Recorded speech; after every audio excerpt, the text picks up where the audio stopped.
What is happening, guys? Welcome back to another video here at Wicked Garage. Yesterday I ended up doing some reconnaissance in the front of the trailer, as this was a low point, so I wanted to see what was going on before I went any further with anything. Obviously there's some damage here. I don't know why they did it long ways, but that's what they did. So before we get into the video and the rest of the video, make sure you hit that subscribe button if you're not subscribed already, and hit that like and comment on what you think. So as you can see, this is all pretty much shot. So I'm going to actually cut these all off, clean everything up, and we're going to replace everything. So we'll leave the front beam right there. We're going to start a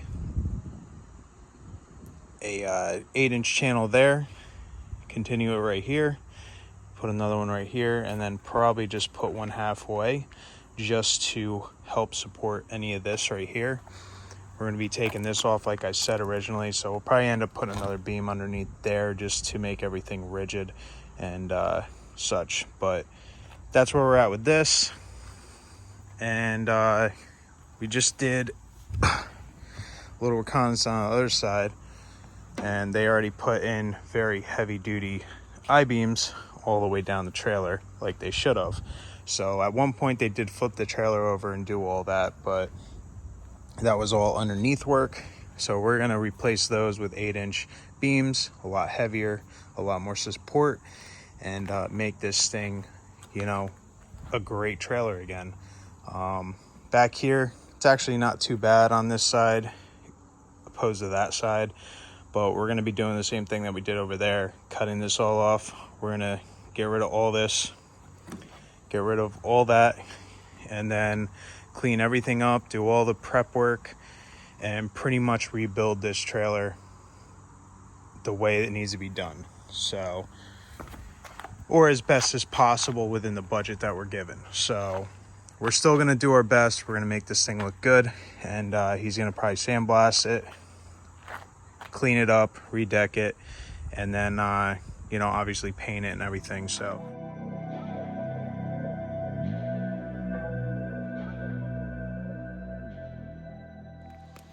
all right, guys, so we got everything out of the front, as you can see. What my plan is to do, instead of just going straight to the frame, I want to actually put supports. So I'm going to take 8-inch channel and measure in between these, the top and the bottom, and then I'm going to put it so that I can weld it on the side, weld it underneath, weld it all the way around, and pretty much create a stiff area. Do the same thing on this side.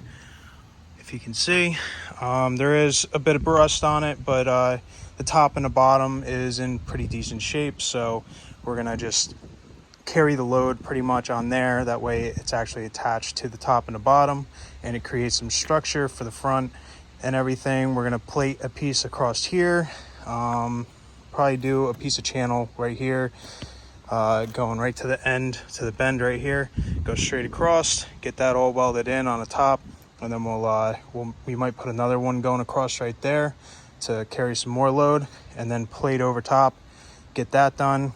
Then that way this can start where it needs to start, and all the boards and the beams can be put on and carry sequentially down the line as it gets further. So there's a little bit of engineering with this kind of stuff. It's fabricating and engineering, designing, and trying to solve issues, and trying to stay within the budget. I mean, obviously there's a budget. You're not going to meet it if you charge every hour. It's mostly billable hours. So that's what we're doing on this.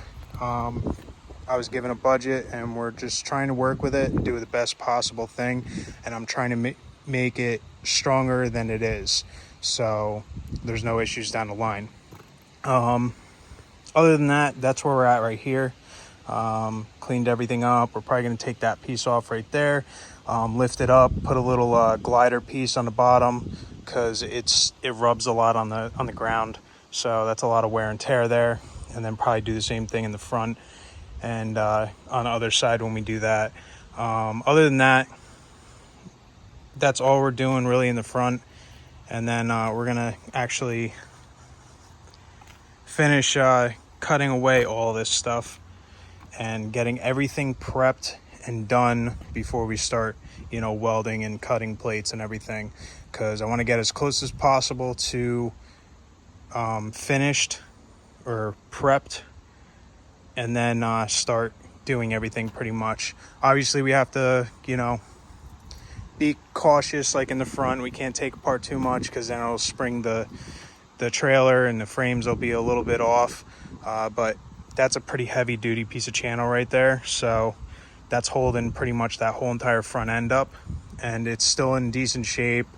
Besides where I cut it, that was just from all the structure that they put in there and sort of hacked away and all that. So it's not a big deal. We're gonna get that fixed. We're probably gonna plate the front of that and then put a piece of plate over it, and just make it secure, sturdy, and be able to be used the way it's supposed to be. So I'll come back when we're a little further. Obviously we're done with this area over here for now until we get to that point, and we're going to jump back here, get all this done, and then we'll be back to see how that looks.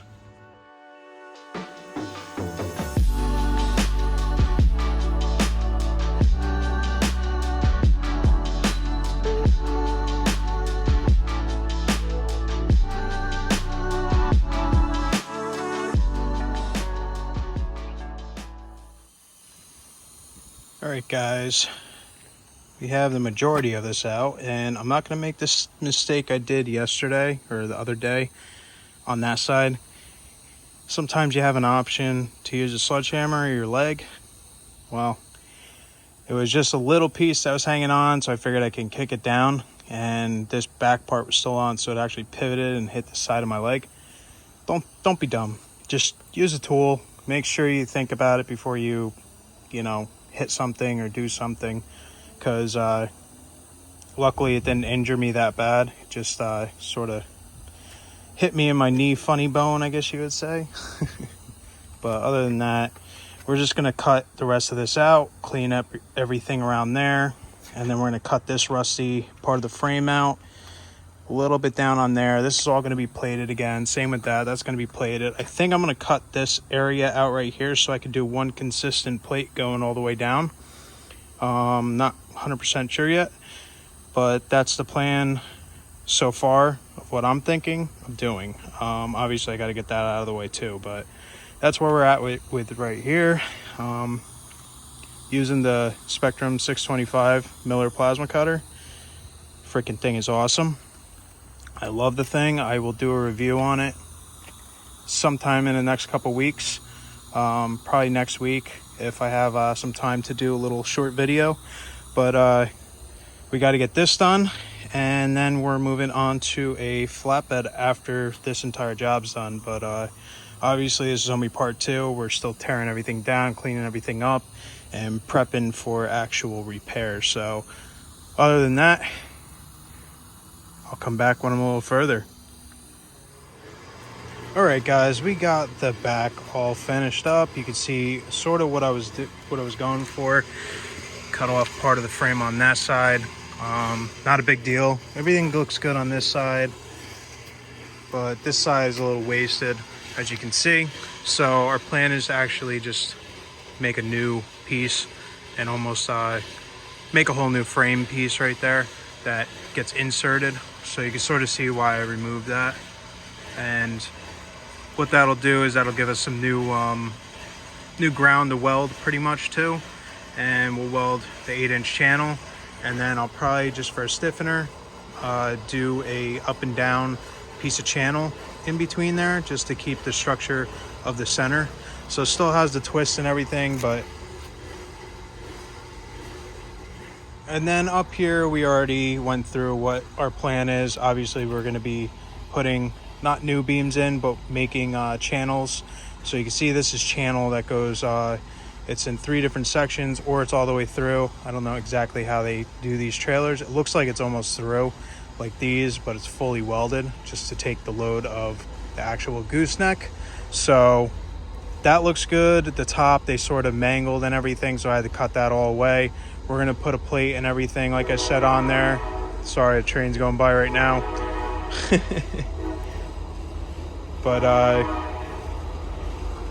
yeah, you can see, you know, there's a decent amount of steel here, and there's, you know, the normal rot you would expect for a 30-year-old piece of equipment.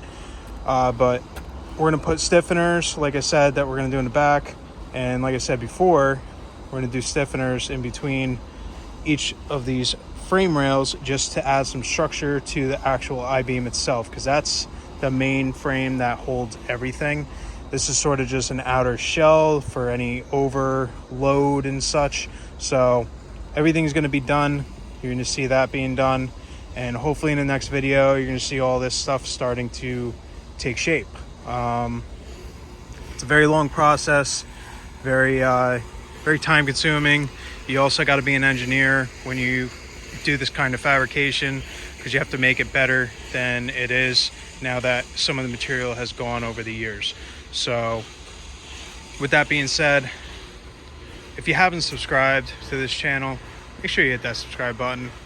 Greatly appreciate it. And I'll see you guys in hopefully the next video, part 3 of this series.